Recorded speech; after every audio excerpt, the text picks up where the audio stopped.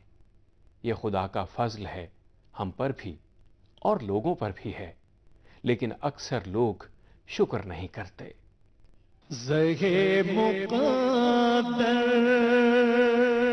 نبی کریم صلی اللہ علیہ وآلہ وسلم نے فرمایا، دو باتیں دوزخ اور جنت کو واجب کرتی ہیں۔ جو شخص شرک کی حالت میں مرے دوزخ میں داخل ہوگا، اور جو شخص اس حال میں مرے کہ اللہ کے ساتھ کسی کو شریک نہ سمجھتا ہو جنت میں داخل ہوگا۔ بہت شکریہ اسلم راؤ صاحب۔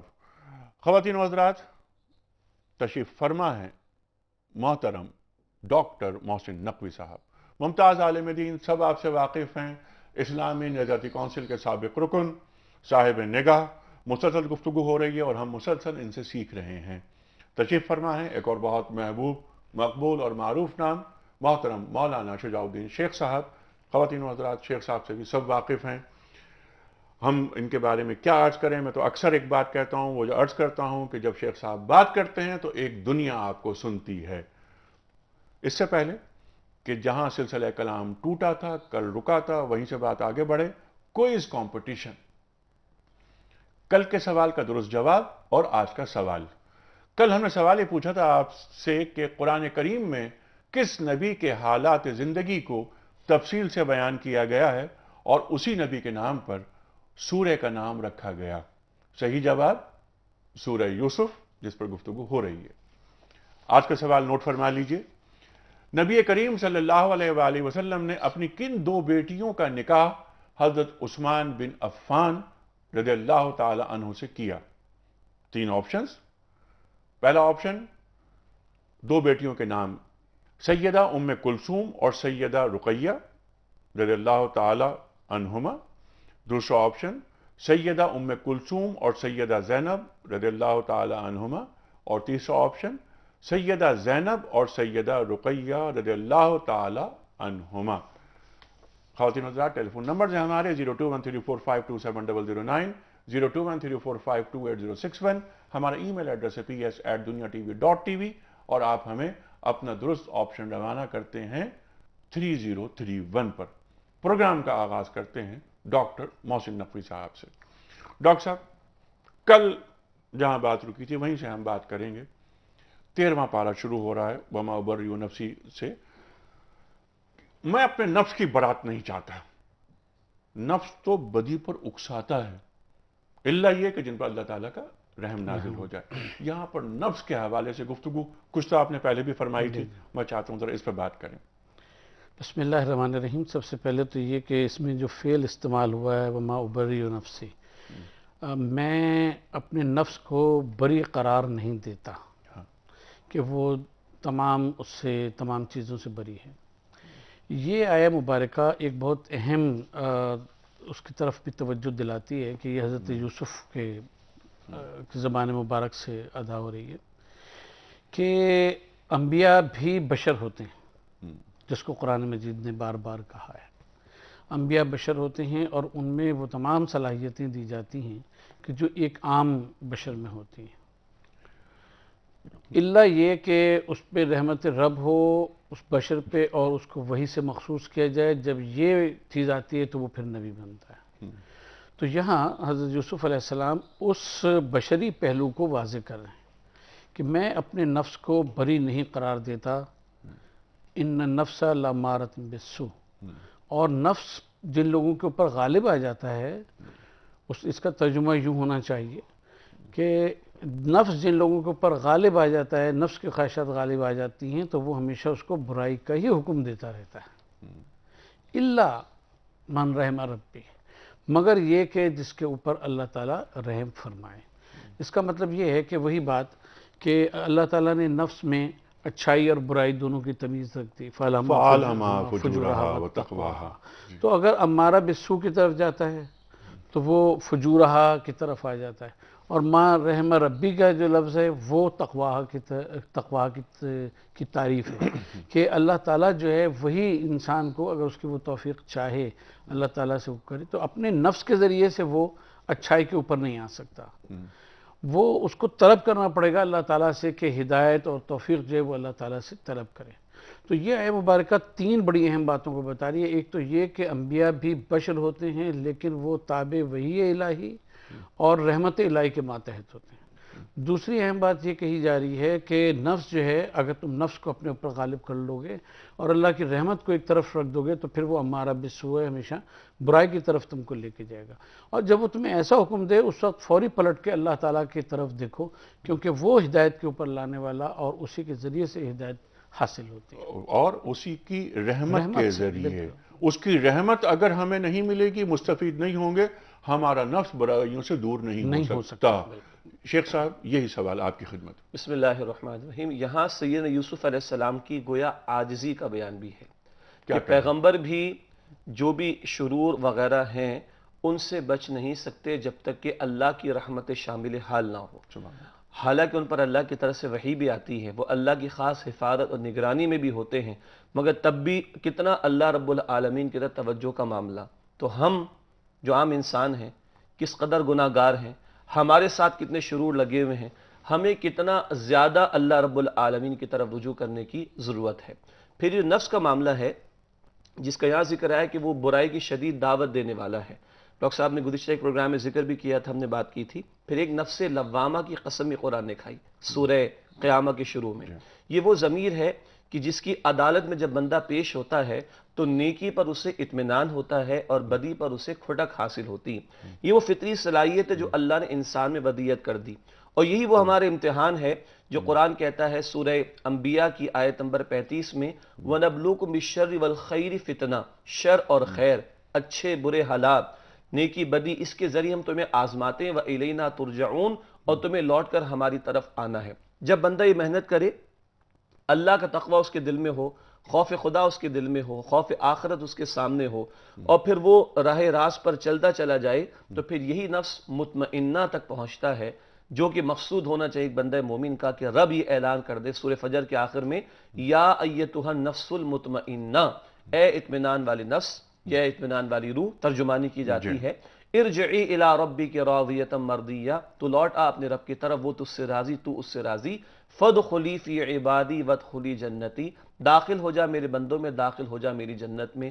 یہ مقصود اور مطلوب ہونا چاہیے ایک بندہ مومن کا۔ تو جب بدی سے بچنے کی بندہ کوشش کرے، نیکی کے جذبے کو پروان چڑھاتا چلا جائے، اللہ پر اعتماد کر کے، اللہ کی طرف رجوع کر کے، تو پھر انسان کا نتیجہ نفس مطمئنہ کی صورت میں سامنے آئے گا۔ اور یہ وہ سورہ شمس ہے کہ وَنَفْسٍ وَمَا سَوَّاهَا، نفس کی قسم اور اس کو پیدا کرنے والے رب کی قسم، فَأَلْهَمَهَا فُجُورَهَا وَتَقْوَاهَا، انسان میں بدی اور نیکی کی صلاحیت رکھ دی۔ قَدْ أَفْلَحَ مَنْ زَكَّاهَا، کامیاب وہ ہوگا جس نے اس کا تزکیہ کر لیا۔ سبحان اللہ۔ اور وہ تزکیہ کیا ہے؟ بدی کو کم سے کم کرنا، ختم کرنا، اور نیکی کو پروان چڑھاتے چلے جانا، اور یہ اللہ کی توفیق کے بغیر ممکن نہیں۔ جیسے ہم بات کرتے رہے ایاک نعبد کے ساتھ وایاک نستعین بھی جڑا ہوا ہے۔ یہاں پر ایک بات بہت وضاحت آپ نے کر دی، لیکن ایک بات جو ذہن میں آتی ہے، اور وہ حدیث رسول مقبول صلی اللہ علیہ وسلم آپ فرما رہے ہیں، سوال آیا کہ مومن کون ہے، مومن کی پہچان کیا ہے؟ تو سرکار دو عالم صلی اللہ علیہ وسلم فرماتے ہیں کہ جب تمہاری نیکی، نیک عمل تمہیں خوشی فراہم کر دے، اور جب تمہیں کسی گناہ سے تمہیں پریشانی ہو، تو سمجھ لو کہ تم مومن ہو۔ یہ آپ فرما رہے ہیں صلی اللہ علیہ وآلہ وسلم. اور یہ نیکی کی پہچان بھی ہے یہ مسلم شریف کی روایت. ایک بات عرض کریں مولانا نے نفس کو اس کی مختلف کیفیتوں کو، یہ جو نفس کے اعتبار سے کیونکہ گفتگو ہو رہی ہے، سورہ فجر کی جو آخری آیات ہیں جی اس میں تھوڑی سی اگر اجازت ہو تو ہم وضاحت ارشاد. کریں. دیکھیں راضین مرضیہ، جی ہم میں سے کون ایسا ہوگا کہ جو اللہ تعالیٰ کی عطا کے اوپر، اس کے رحم کے اوپر، اس کی نعمتوں کے اوپر اس سے راضی نہ ہو؟ تمام گناہوں کے باوجود، سب کے باوجود اس کی طرف جب دیکھتے ہیں تو کہتے ہیں اس نے اتنی ساری ہمیں نعمتیں دی ہیں. یہاں ہمارا راضی ہونا اہمیت نہیں رکھتا، سبحان اللہ. مرضی ہے کہ اللہ تعالیٰ بھی اس سے راضی ہو. کیا کہنا. اللہ تعالیٰ کا راضی ہونا اس رضا کی جزا ہے کہ جہاں اللہ تعالیٰ ہم سے راضی ہو جائے، وہ کہے کہ ہاں. اب آپ دیکھیں کہ اس سے پہلے بھی بندہ ہے، بندہ یہی کہہ رہا ہے کہ میں تو تیرا بندہ ہوں، چاہے وہ کتنا ہی گناہ گار ہے، وہ ہے کہتا ہے بندہ تو میں تمہارا ہوں. لیکن یہاں اللہ تعالیٰ کیا فرما رہا ہے؟ وَادْخُلِي فِي عِبَادِي.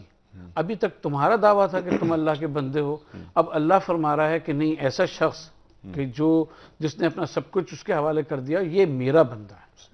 وَادْخُلِي فِي جنتی، یہاں بھی ایک تو تعبیر وہی ہے کہ جو جنت کریٹ کی گئی ہے وہاں. وَادْخُلِي فِي جنتی یعنی میری ذات کی جنت، میری صفات کی جنت جو ہے تو اس کے اندر داخل ہو جا. یہ ایک اس سے آگے کی چیز ہے کہ جہاں ہم یہ بات عرض کرتے ہیں کہ ہم کو یہ سمجھنا چاہیے کہ ہم اگر جنت کے لیے کام کر رہے ہیں، اعمال کر رہے ہیں، تو یہ تو سودے بازی ہوئی. اور یہ اگر ہم اللہ تعالیٰ کے لیے کوئی کام کر رہے ہیں خالصتاً لوجہ اللہ، اس کی رضا کے لیے، تو جنت تو نتیجے میں مل ہی جائے گی. اس کے لیے کام نہ کریں. وَادْخُلِي فِي جنتی، میری جنت میں داخل ہو جا، وہ جنت تو میں تجھے دے ہی دوں گا. تو نفس کا جو آخری درجہ ہے وہ یہ ہے کہ وہ جنت کا بھی طالب نہیں ہوتا، وہ اللہ کی رضا کا طالب ہوتا ہے، اور وہ اس کا حاصل ہو جاتی ہے تو وہی اس کی جنت ہوتی ہے. اور راضی برضا ہو جاتا ہے کہ جو اس کی مرضی ہوتی ہے اس کے ہر عمل کو اپنا نصیب، اپنا مقدر سمجھتا ہے. اور یہ وہ سمجھتا ہے، ایمان ہوتا ہے اس کا کہ جو کچھ ہو رہا ہے سب یہ اللہ کی مرضی سے ہو رہا ہے. اے اللہ، جی، اور اے اللہ تو مجھے جس حال میں رکھے گا میں خوش ہوں گا، مجھے کوئی شکایت نہیں ہوگی، کوئی اعتراض نہیں ہوگا، کوئی واویلا نہیں ہوگا، کوئی ناشکری نہیں ہوگی کہ یہ میرے حالات کیسے ہو گئے. یہ میرے، کیونکہ مخلوق کو خالق سے زیادہ کوئی نہیں جان سکتا اور نہ چاہ سکتا ہے. اور یہ چاہنے والی بات بھی آپ نے بہت اچھی کہی کہ 70 ماہوں سے زیادہ چاہتا ہے. تو وہ تو ہمارا خالق ہے، ہم سے کتنا پیار کرتا ہے. یہ تو رحمان اور رحیم کی صفات بھی سامنے آنی چاہیے، جو قہاریت اور جباریت پہ گفتگو کچھ زیادہ ہوتی ہے. ایک ڈراوا بنا دیا جاتا ہے کہ اللہ تعالیٰ بس یہ کہ سزا دینے کے لیے بیٹھا ہوا ہے. وہ کتنی محبت کرتا ہے اپنے بندے سے. آپ کی اجازت سے 3 چھوٹی باتیں. جی سر. سیدنا علی رضی اللہ تعالیٰ عنہ فرماتے ہیں کہ ایک عبادت ہوتی ہے غلام والی، جی، مجبوراً کر رہا ہے. ایک عبادت ہوتی ہے تاجر والی، جس پہ بھی ذکر ہوا کہ کچھ نفع کے لیے. اور ایک عبادت ہوتی ہے مومن والی کہ صرف میرا رب مجھ سے راضی ہو جائے. اللہ اکبر. دوسری بات، اللہ کے رسول صلی اللہ علیہ وسلم نے فرمایا کہ جب اہل جنت میں داخل ہو جائیں گے تو جو سب سے آخری نعمت اللہ جس کا اعلان فرمائے گا وہ یہ ہوگا کہ آج میں تم سے راضی ہو گیا. یہ وہ آخری اعلان، یہ آخری نعمت ہے جس کا اظہار اللہ تعالیٰ اپنے بندوں کے لیے فرمائے گا جنت کے اندر. تو اصل چیز تو ہے کہ اللہ سبحانہ و تعالیٰ وہ ہم سے راضی ہو جائے. باقی جنت تو اس کی رضا کا مقام ہے ہی ہے، وہ تو عطا ہو ہی جائے گا، مگر مقصود ہر عمل میں یہ ہو کہ میرا رب مجھ سے راضی ہو جائے. سیدنا علی رضی اللہ تعالیٰ عنہ سبحان اللہ کسی غزوے کا موقع کافر کے سینے پہ سوار ہو گئے اور اس نے تھوک دیا معاذ اللہ. تو سیدنا علی رضی اللہ تعالیٰ عنہ نے اس کو چھوڑ دیا. پوچھا کہ کیوں چھوڑ دیا؟ کہا اس سے پہلے مخصوص صرف یہ تھا کہ اللہ سبحانہ و تعالیٰ جو ہے وہ راضی ہو جائے، میں اس لیے تجھے قتل کر رہا تھا.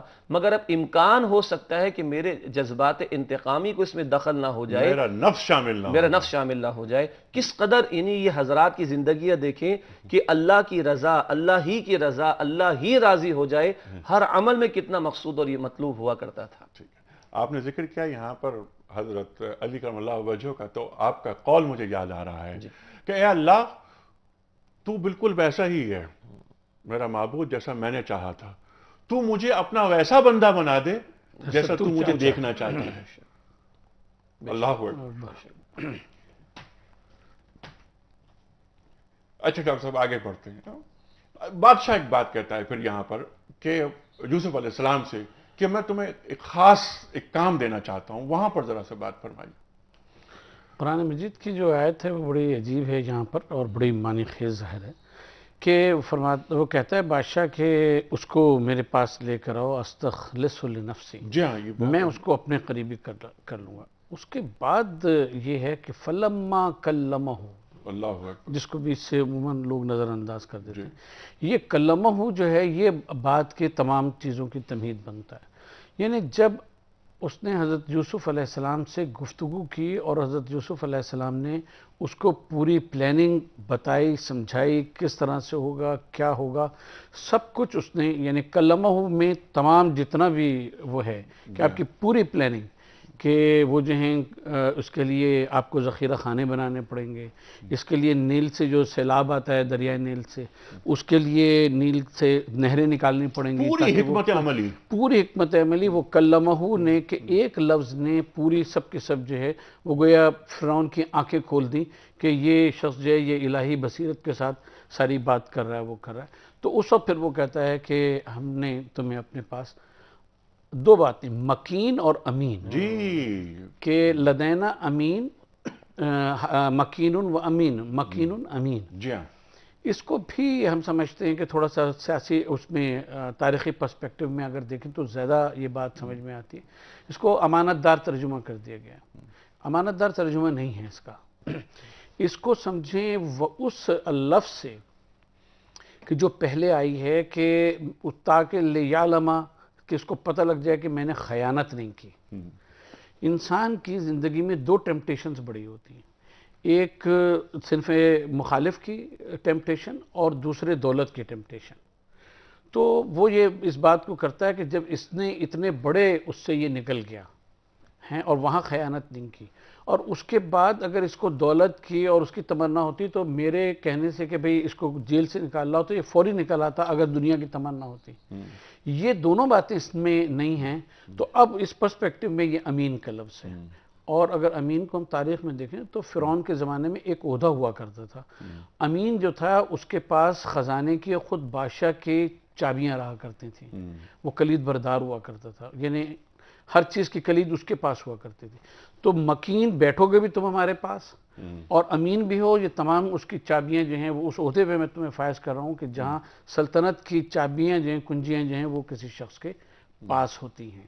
تو اس عہدے کے اوپر وہ کیا، تبھی حضرت یوسف علیہ السلام نے آگے فرمایا کہ پھر خزانۂ ارض کو میرے حوالے کر جی، دیں۔ قال جلی علی خزائن، علی خزائن الارض انی حفیظ علیم۔ یہ امین کی تشریح ہے، یہ امین کی تشریح ہے، یہ امانت دار بھی، حفیظ بھی، علیم بھی، حفاظت بھی میں کر رہا ہوں، یعنی وہی امانت دار کی حیثیت سے۔ یہ اس پر یہاں پر اب اچھا یہاں پر ایک کچھ نکات ہیں، کچھ تھوڑے سے مسائل ہیں جو تفاسیر میں آئے ہیں۔ طلب کر رہے ہیں حضرت یوسف علیہ السلام حکومت، کیا طلب کر رہے ہیں یا انہیں دی جا رہی ہے؟ ایک سوال یہ۔ دوسری بات یہ کہ یہ غیر مسلم حکمران نا، تو غیر مسلم حکمران سے کیا حکومت لی جا سکتی ہے؟ اس تعلق سے کچھ بات فرمائیے۔ دو تین پہلو ہیں۔ پہلی بات تو یہ کہ یہیں پہ یہ سوال اٹھایا جاتا ہے کہ کیا عہدہ طلب کرنا پسندیدہ ہے؟ اگر ہم نبی کریم صلی اللہ علیہ وسلم کی ایک حدیث کو دیکھتے ہیں تو یقیناً یہ پسندیدہ نہیں ہے، بالکل نہیں ہے، اللہ کے رسول نے اس سے منع فرمایا صلی اللہ علیہ وسلم۔ مگر یہاں اگر ہم پچھلے ہی الفاظ کو دیکھیں تو بات بہت واضح ہے۔ ابھی گفتگو میں بات آئی، بادشاہ پہلے ہی پکار اٹھا استخلصہ لنفسی۔ ٹھیک ہے، اچھا اس پہ یہ تفصیلی گفتگو کریں گے آپ سے، لیکن ایک بات یہاں پہ کیونکہ سرکار دو عالم کا ذکر آیا صلی اللہ علیہ وسلم، تو آپ کے الفاظ کیا ہیں؟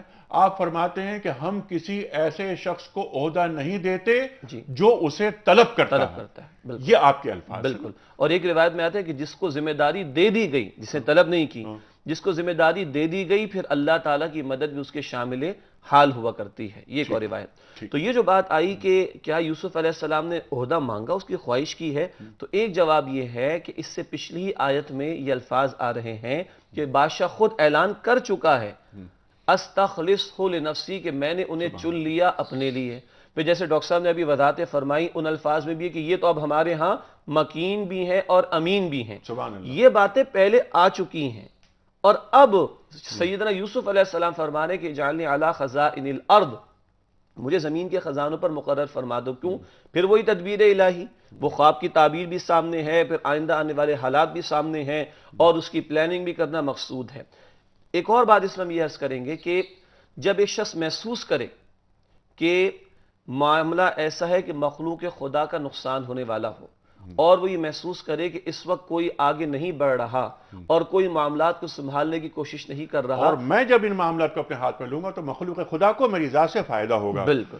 شیخ صاحب گفتگو رہے گی جاری. اس وقت ہمیں جانا ہے بریک کی جانب. بہت اہم موضوع جس پر آپ بات کر رہے ہیں، ہم آپ سے بات بھی کروائیں گے کہ خزائن جو قالج النا یعنی علی خزائن الارض، علی خزائن الارض انی حفیظ علیم پہ بھی بات ہوگی انشاءاللہ تعالی. خواتین و حضرات چھوٹا سا بریک، آتے ہیں چھوٹے سے بریک کے بعد. ٹیلی فون لائن اوپن ہے، آپ کے سوالات، علماء کرام کے جوابات.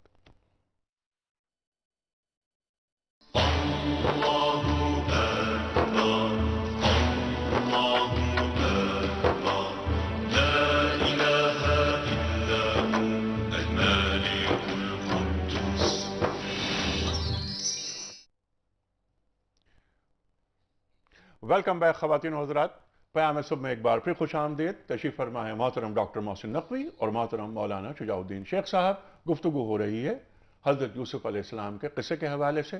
بہت ساری گفتگو ہو چکی، مزید یہ گفتگو آگے بڑھے گی. اس سے پہلے کہ میں شیخ صاحب کی بات جہاں کٹی تھی وہیں سے بات شروع کرواؤں شیخ صاحب سے، کل کے سوال کا صحیح جواب اور آج کا سوال میں آپ کی خدمت میں رکھنا چاہ رہا ہوں. کل ہم نے سوال یہ پوچھا تھا آپ سے کہ قرآن کریم میں کس نبی کے حالات زندگی کو تفصیل سے بیان کیا گیا ہے اور اسی نبی کے نام پر سورہ کا نام رکھا گیا ہے. صحیح جواب ہے سورہ یوسف. آج کا سوال نوٹ فرما لیجئے. نبی کریم صلی اللہ علیہ وآلہ وسلم نے اپنی کن دو بیٹیوں کا نکاح حضرت عثمان بن عفان رضی اللہ تعالی عنہ سے کیا؟ تین آپشنز. پہلا آپشن سیدہ ام کلثوم اور سیدہ رقیہ رضی اللہ تعالی عنہما. دوسرا آپشن سیدہ ام کلثوم اور سیدہ زینب رضی اللہ تعالی عنہما. تیسرا آپشن سیدہ زینب اور سیدہ رقیہ رضی اللہ تعالی عنہما. ٹیلی فون نمبرز، ای میل ایڈریس اور ایس ایم ایس کا نمبر اسکرین پر آ رہا ہے. اپنا درست آپشن روانہ فرمائیے. پروگرام کے آخر میں قرآن دازی کے ذریعے ایک گفٹ ہیمپر جو مشتمل ہوتا ہے کتابوں پر ہم پیش کرتے ہیں آپ کی خدمت میں. شیخ صاحب جہاں بات کٹی تھی وہیں سے بات شروع کرتے ہیں. اقتدار جو حضرت یوسف علیہ السلام نے لیا، ظاہر ہے کہ وہ کسی ایک کافر مملکت کا اقتدار نہیں ہو سکتا وہ، اور عدل و انصاف کا نظام قائم کرنا اور حکومت کو عین اسلامی اصولوں پہ قائم کرنا آپ کے پیش نظر. جی میں عرض کرتا ہوں. تو میں یہ عرض کر رہا تھا کہ جو خود سے عہدہ مانگے رسالت میں آپ نے منع فرمایا صلی اللہ علیہ وسلم، ایک اصولی بات. دوسری بات، یہاں یوسف علیہ السلام نے جب یہ بات بیان فرمائی کہ مجھے زمین کے خزانوں پر مقرر فرما دو، تو اس سے پہلے بادشاہ اعلان کر چکا کہ میں ان کو اپنے لیے منتخب کر چکا ہوں اور ان کا ہمارے یہاں بڑا مقام ہے. مکین اور امین کی وضاحت آ چکی. تیسری بات میں عرض یہ کر رہا تھا کہ جب حالات ایسے ہوں کہ شخص محسوس کرے کہ مخلوق خدا کو نقصان پہنچنے والا ہے اور وہ یہ محسوس کرے کہ کوئی آگے بڑھ کر معاملات کو سنبھالنے والا نہیں، اور اس شخص کو اللہ تعالیٰ نے صلاحیت عطا فرمائی، تو اسے ضرور آگے بڑھنا چاہیے. اس لیے نہیں کہ کوئی اختیار اس کو مل جائے، بلکہ اس لیے کہ مخلوق خدا کو نقصان سے بچایا جائے.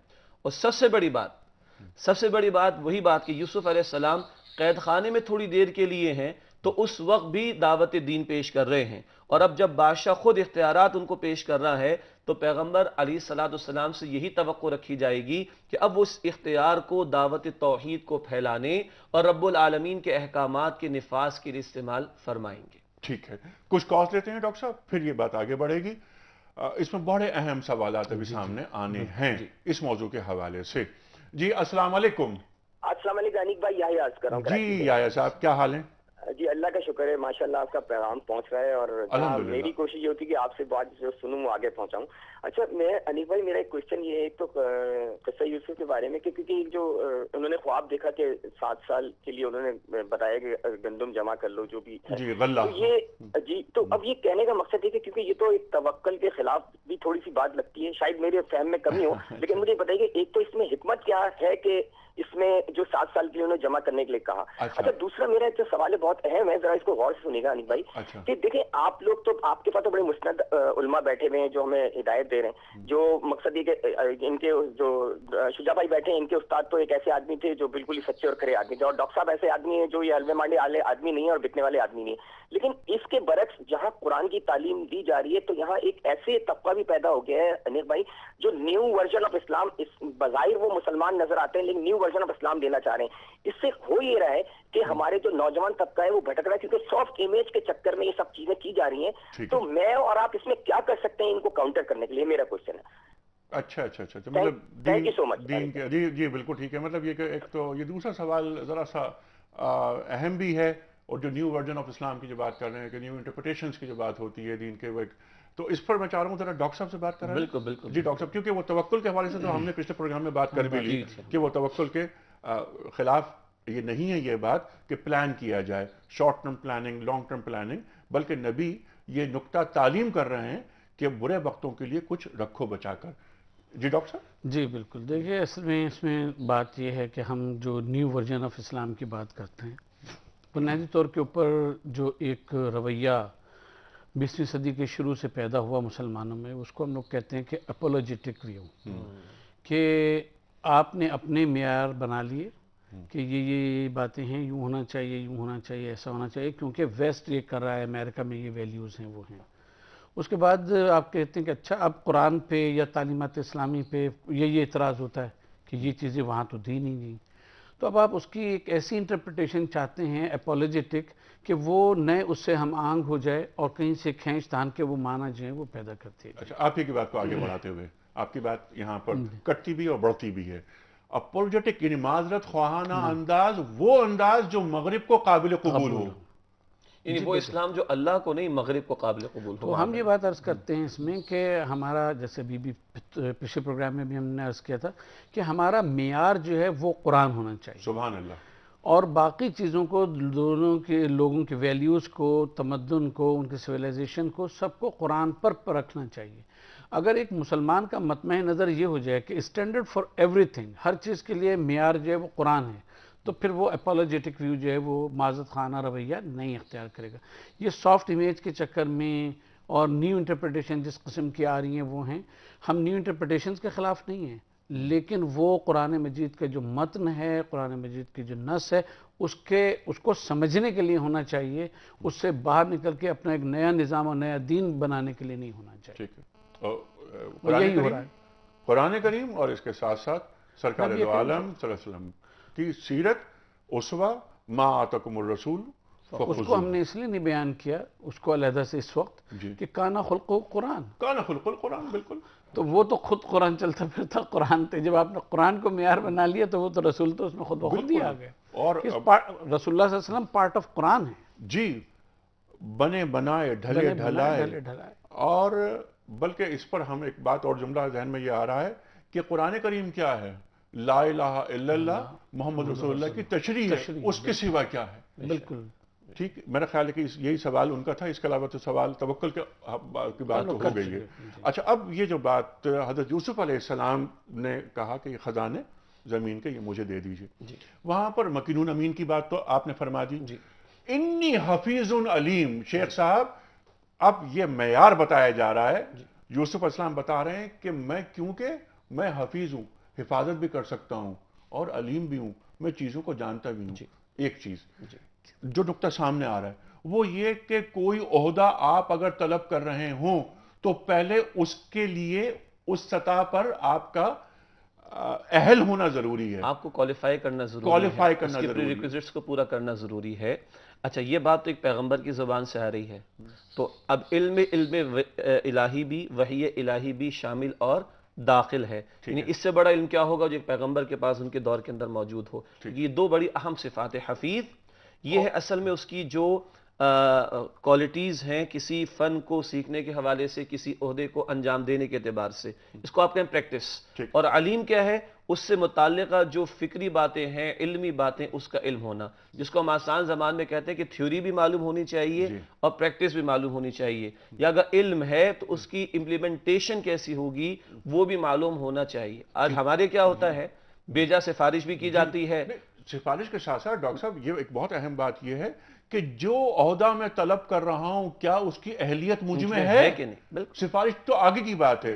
میں سوال اپنے آپ سے کروں گا کہ مجھے بنا دیا جائے, اس وقت آئی ٹی ایکسپرٹ, میرا آئی ٹی کے ساتھ کیا تعلق, لیکن میں طلب کر رہا ہوں, میں نے ایک فون کروا دیا کسی منسٹر سے اور میرے وہاں پر اپوائنٹمنٹ ہو گیا گریڈ 19 میں. اسی سفارش کی بات کر رہا تھا میں. جی, تو یہ غلط ہے, غلط ہے. لیکن اس سے سفارش سے پہلے میں اپنے, میرا جو کمپیوٹر ہے وہ مجھے بتا رہا ہے اندر سے ایک بلب جل رہا ہے کہ میں تو اس کی اہلیت نہیں رکھتا تو میں کیوں جاؤں؟ تو یہ بہت ساری کال بھی خیانت ہوگی، یہ بھی خیانت اپنے آپ سے بھی اور جس منصب یا عہدے کی میں طلب رکھ رہا ہوں اس کے حوالے سے، اس سے بھی، معاشرے سے بھی، ملک سے بھی، قوم سے بھی، ملت سے بھی۔ کچھ کالز لیتے ہیں۔ جی السلام علیکم۔ وعلیکم السلام، جناب۔ کیسے مزاج ہیں آپ کے ڈاکٹر صاحب؟ الحمدللہ الحمدللہ، آپ فرمائیے۔ ڈاکٹر صاحب میں آپ نے جو ہے یہ پچھلے پروگرام میں بات تو کی ہوگی لیکن میں مس کر گیا تھا، لائٹ چلی گئی تھی۔ اچھا فرمائیے۔ تو میرا سوال یہ تھا کہ یہ الفاظ جو قرآن آیت کے ہیں یہ عزیز مصر کے ہیں یا کسی اور کے ہیں؟ اور دوسرا یہ کہ ان الفاظ کی اہمیت کیا ہے؟ خاص طور سے میں اہمیت جاننا چاہ رہا ہوں کہ عورتوں کے فریب بہت بھاری ہوتے ہیں۔ تو اِنَّا قَیْدَ کُنَّا عظیم۔ جی ہاں، تو یہ ان کی مطلب یہ کہ ان الفاظ کو مطلب آیت کی شکل میں لایا کیوں گیا؟ ہاں، اور یہ الفاظ تو اس پر تفصیلی گفتگو ہوئی ہے۔ اور دوسرے یہ تھا کہ کیا فرعون جو ہے وہ حضرت یوسف کے ہاتھ کے اوپر مسلمان ہو گیا تھا کیا؟ ہاں، یہ دو سوال یہ بھی بہت اچھا سوال ہے، اس پر بھی گفتگو ہوئی ہے۔ اچھا گفتگو تو ہو چکی ہے لیکن مختصر ذرا سا اِنَّا قَیْدَ کُنَّا عظیم پہ بات کر دیں۔ اور یہ الفاظ کس کے ہیں؟ یہ جہاں پہ الفاظ آئے ہیں تو قرآن مجید کا جو کنٹیکسٹ ہے شاید کا وہ یہ بتاتا ہے کہ یہ عزیز مصر کے یعنی فوتیفار کے الفاظ ہیں اور اس نے ہی یہ استعمال کیے تھے۔ اور قید کنا عظیم کے معنی یہ ہیں کہ چال بازیاں اور وہ، اور ظاہر ہے کہ وہ کیونکہ اس وقت اس پہ بھی ہم لوگوں نے گفتگو کی تھی کہ شیطان کے قید کو تو ضعیف کہا گیا ہے، عورتوں کے قید کو وہ کہا گیا ہے، اس لیے کہ شیطان کا جو قید ہے تو اس کے مقابل میں اللہ تبارک و تعالیٰ، اس کے مقابل ہر چیز ضعیف ہوتی ہے، اور بندوں کے مقابل میں جو قید ہوتا ہے تو یہ بندہ بھی جو ہے وہ اپنے طور پہ ہے تو اس سے بڑا قید جو ہے اس سے بڑا ہو سکتا ہے۔ تو یہ انسان کے حوالے سے۔ اور دوسری بات یہ جو انہوں نے کہا کہ اس کو قرآن میں لایا کیوں گیا، تو قرآن مجید میں جہاں اہل ایمان کی، انبیاء کی، خود اللہ تعالیٰ کا کلام موجود ہے، وہاں باطل کی نمائندگی بھی اس کے الفاظ سے کی گئی ہے تاکہ اس کا جواب جو ہے وہ الہی پیغام سے دیا جا سکے۔ دیا گیا۔ اور پھر جیسے کہ ہم نے پچھلے پروگرام میں بات کی تھی کہ یہی کہ اِنَّا قَیْدَ کُنَّا عظیم، اور بات ہو رہی زلیخا کے تعلق سے، پھر جو ہم نے بات کی کہ حس الحق، کہ اسی زلیخا کی زبان سے قرآن کریم یہ کہلوا رہا ہے کہ حق مجھ پر واضح ہو گیا، جو آپ نے بالکل وضاحت کی تھی کہ رفتہ رفتہ کسی چیز کا نمودار ہونا۔ اور یہ وہی زلیخا ہیں جو حیطہ لک کی بات کر رہی ہیں جی 3 رکوع پہلے۔ 3 رکوع پہلے۔ تو یہ دیکھیے کہ اللہ تعالیٰ قرآن کریم کے ذریعے کس طرح ہماری خواتین کو، اور صرف خواتین ہی کو نہیں بلکہ پورے عالم انسانیت کو سبق دے رہا ہے اللہ تعالیٰ۔ اچھا شیخ صاحب، سوال یہ تھا کہ حضرت یوسف کے ہاتھ پر فرعون نے اسلام قبول کر لیا تھا؟ دیکھیے قرآن حکیم تو اس کے متعلق ہمیں خاموش ہی نظر آتا ہے، واللہ عالم، تاریخی مباحث میں بھی واللہ عالم اس کا ذکر ہمیں نہیں ملتا، لیکن اتنی بات ضرور ہے کہ وہ سارے اختیارات اس نے حوالے کر دیے تھے یوسف علیہ السلام کے، جس کو میں نے عرض کیا تھا کہ وہ استعمال فرمائیں گے دین کی دعوت کے لیے، اللہ کے احکامات کے نفاذ کے لیے، مگر کیا وہ فرعون ایمان لے آیا ہے؟ قرآن حکیم اس کے متعلق ہمیں خاموش دکھائی دیتا ہے۔ یہی سوال ہم اس میں عرض کریں، قرآن اس کا جواب بھی دیتا ہے۔ اچھا، قرآن اس کا جواب بھی دیتا ہے۔ مسئلہ یہ ہے کہ یہ تاریخی اعتبار سے تو اخناتون کا عہد ہے کہ جو وہاں کا بڑا فرعون تھا، لیکن وہاں جو حفیظ اور علیم کی بات آئی ہے نا، اگر صرف خزائن ارض کی بات ہوتی تو اس کے لیے حفیظ کافی تھا کہ بھئی میں دیانت دار ہوں۔ علیم جو ہے وہ یہ جیسے پہلے بھی حضرت نے فرمایا ہے کہ یہ تو سب کچھ وہ ہے کہ جو میرے رب نے مجھے تعلیم کیا۔ ٹھیک ہے، تو وہ علیم کی جو لفظ ہے وہ یہ بتاتی ہے کہ اب شجاع صاحب کی بات کو کنٹینیوشن میں کہ یہ علم جو ہے وہ اللہ تعالیٰ کی طرف سے ہے، جب اللہ تعالیٰ کی طرف سے ہے تو اس کا نفاذ بھی اسی صورت سے ہوگا۔ جہاں تک اس کے ایمان لانے کا تعلق ہے تو اسی میں اگر آپ دیکھیں تو اسی میں وہ پوشیدہ ہے اس کا جواب کہ وہ ایمان نہیں لایا تھا، اس لیے کہ اس نے چابیاں تو حوالے کی ہیں امین کہہ کے، لیکن علیم کے حوالے سے اس نے کوئی بات نہیں کی کہ علیم کے حوالے سے کہا ہو کہ تم جو یہ دعویٰ کرتے ہو کہ سب کچھ اللہ نے سکھایا ہے تو وہ بھی میں مانتا ہوں یا وہ کرتا ہوں۔ حفیظ تک اس نے بات کو مانا ہے، لیکن قرآن میں کہیں یہ اشارہ نہیں ہے کہ ان کا علم اللہ کی طرف سے اس کے بارے میں اس نے کوئی بات کہی ہو، کیونکہ اگر وہ مسلمان ہو گیا ہوتا تو قرآن مجید اس کی طرف بھی اس بات کی طرف بھی اشارہ کرتا۔ ٹھیک ہے، تو یہ بالکل واضح ہو گئی یہ بات کہ فرعون نے اسلام قبول نہیں کیا تھا. اچھا ڈاکٹر صاحب، یہ بات جو اس سوال سے پہلے، کال سے پہلے ہم بات کر رہے ہیں، جس پر آپ نے بڑی بات کی، میں چاہتا ہوں اس پر آپ بھی بات کریں کہ آج، کیونکہ ہم اس عہد سے اس کو جوڑتے ہیں ان تمام واقعات کو، کہ آج ہمیں نصیحتیں کیا مل رہی ہیں. انی حفیظ علیم پہ میں چاہتا ہوں کہ ہم بات کریں، جس پہ شیخ صاحب نے بات فرمائی کہ اہلیت نہیں ہے پھر بھی ہم عہدہ طلب کر رہے ہیں. ہمارے پاس، آپ پاکستان کی بات کریں، پاکستان میں جس طرح کتنا بڑا ظلم ہے کہ کچھ عہدوں پر ایسے لوگ بیٹھے ہوئے ہیں جو اس منصب کی توقیر کے خلاف ہیں، نہ وہ حفیظ والی ان میں کچھ صفات آ رہی ہیں اور نہ علیم والی. آج ہمارا پاکستان کا شہری اور جہاں جہاں یہ پروگرام دیکھا جا رہا ہے، وہاں اس آیت سے کیا سبق لے؟ دیکھیے، ہم اس میں ایک بات یہ عرض کریں گے کہ بہت ہی یہ سمجھنے کی بات ہے کہ وہاں فرعون نے کہا کہ مکین امین کہا، جیسے ہم نے کہا کہ چابیاں حوالے کر دیں، اس نے چابیاں حوالے کر دیں لیکن اختیار نہ دیا، کہا کہ چابیاں اٹھائے رہو گئی ہیں. تو اب جب حضرت یوسف فرماتے ہیں کہ جلنی علی خزائن الارض، اس کا مطلب یہ کہ اب یہ بالفعل میرے ہاتھ میں دو، ابھی تو تم نے یہ کیا ہے، اب یہ گویا ڈی فیکٹو آ کی بات ہے. ٹھیک، یہ اچھا کہا آپ نے، ڈی فیکٹو. اب یہ ڈی فیکٹو ڈیجور نہیں ہے، ڈیجور نہیں ہے کہ صرف چابیاں علامتی طور پہ دے دیں. اچھا، اب آگے آپ دیکھیے کہ کوئی بھی شخص، یعنی اس واقعے سے جو اور دوسرا سبق ملتا ہے کہ ابھی تو مالیات کے حوالے سے صرف بات ہو رہی ہے کہ اچھا یہ آپ پلاننگ کریں گے ہمارا ملک قحط سے نکل جائے گا. نبی یا کوئی دیندار عالم، اس کو جتنا موقع ملے، جس حد تک اسلام کی تعلیمات کو جس شعبے میں نافذ کرنے کا اور اس کو امپلیمنٹ کرنے کا، اس کو وہ کرنا چاہیے. یہ انتظار نہیں کرنا چاہیے کہ سب چیزوں کا میں مالک بنایا جاؤں، سب چیزوں میں جب اصلاح کر سکوں گا تب میں اصلاح کروں گا.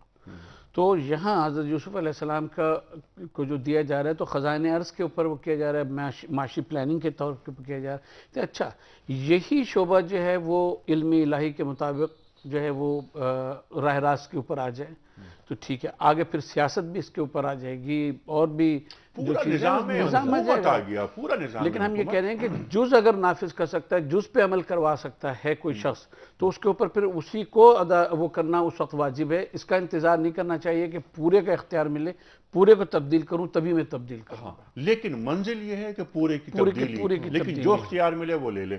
شیخ صاحب، اس کے ساتھ ساتھ یہاں پر شاید یہ بھی نقطہ میں چاہتا ہوں کہ آپ اس پہ بات کریں کہ ایک نقطہ یہ بھی واضح ہو رہا ہے کہ دین سے مراد صرف یہ نہیں ہوتا کہ صرف نمازیں پڑھ لی جائیں، روزے رکھ لیے جائیں، زکوٰۃ ادا کر دی جائے، کچھ نیکیوں کا اظہار کر دیا جائے، بدی سے روکا جائے. ایسا نہیں ہے، بلکہ یہ کہ آپ زمین، یعنی مکننا فی الارض کی بات، نظام حکومت کو بھی اپنے ہاتھ میں لینا ہے تاکہ اللہ کی زمین پر اللہ کا نظام قائم ہو سکے. ایک نماز ہماری مصلی پر جب مکمل ہو جاتی ہے تو ایک دوسری نماز مصلی اور مسجد کے باہر شروع ہو جاتی ہے. جس اللہ کو ہم بڑا کہتے ہیں مصلی پر اور مسجد میں، وہی اللہ پوری 24 گھنٹے کی زندگی میں بڑا ہے. میری ذات، میرا گھر، میرا کاروبار، میری معیشت، میری معاشرت، میری عدالت، میری سیاست، میرا نظام حکومت، اس سب پر اللہ کی تکبیر بلند ہونی چاہیے. مکنہ کی بات آئی، قرآن کہتا ہے سورۃ الحج کی آیت نمبر 41 میں، الذین ان مکناہم فی الارض اقاموا الصلاۃ وآتوا الزکاۃ وامروا بالمعروف ونہوا عن المنکر. جنہیں ہم زمین میں اختیار اور اقتدار عطا کریں گے وہ نماز قائم کریں گے. یہاں مراد صرف مسجد بنانا نہیں، بلکہ حکومت میں جو موجود ہوں، مسلمانوں کی بات ہو رہی ہے، وہ اس قابل ہوں کہ جمعہ اور عید کی نماز پڑھا سکیں اور جمعہ اور عید کا خطبہ دے سکیں. اگر وہ اس قابل نہیں تو وہ مسلمانوں کے حکمران بننے اور کہلانے کے مستحق میں نہیں. یہ ہوگا نماز کا نظام. زکوٰۃ کا نظام قائم کریں گے. مراد کیا ہے کہ افراد انسانی کی جو بہبود کے کام ہیں وہ بھی انجام دیں گے، اپنی تجوریاں نہیں بھریں گے، قوم کی خدمت کریں گے. پھر مادی ضروریات سے آگے بڑھ کر وَأَمَرُوا بِالْمَعْرُوفِ وَنَهَوْا عَنِ الْمُنْكَرِ، نیکی کا حکم دیں گے، بدی سے روکیں گے. میں اپنے بچے کو حکم دے سکتا ہوں، محلے والوں کو حکم نہیں دے سکتا، مگر جس کے پاس اختیار ہوگا وہ حکماً بھی نیکی کو نافذ کرے گا اور بدی کو مٹائے گا. تو اللہ اکبر کی صدا مصلی اور مسجد تک کے لیے نہیں ہے، وہ عدالت اور سیاست اور نظامی حکومت کے لیے بھی ہے. اور یہ اقتدار حاصل ہوتا ہے صرف جاہ و جلال کے لیے نہیں، اپنے دنیاوی مرتبے کے لیے نہیں، بلکہ اللہ کی زمین پر اللہ کا نظام قائم کرنے کے لیے ہوتا ہے، نافذ کرنے کے لیے. اور اگر دین کو صرف مساجد تک محدود کر دیا جائے تو دین کی مکمل تعریف سامنے نکل کر ہی نہیں آ سکتی. وہ ایک بحث ریلیجن بن جائے گا جو چند انفرادی سطح کے اعمال تک محدود ہو، وہ کوڈ آف لائف نہیں بن سکے گا، پھر وہ نظام زندگی نہیں بن سکے گا. اور الیوم اکملت لکم دینکم واتممت علیکم نعمتی ورضیت لکم الاسلام دینا کی عملی تفسیر نہیں بن پائے اور گا. ادخلوا فی السلم کافہ، ادخلوا فی السلم کافہ. ٹھیک.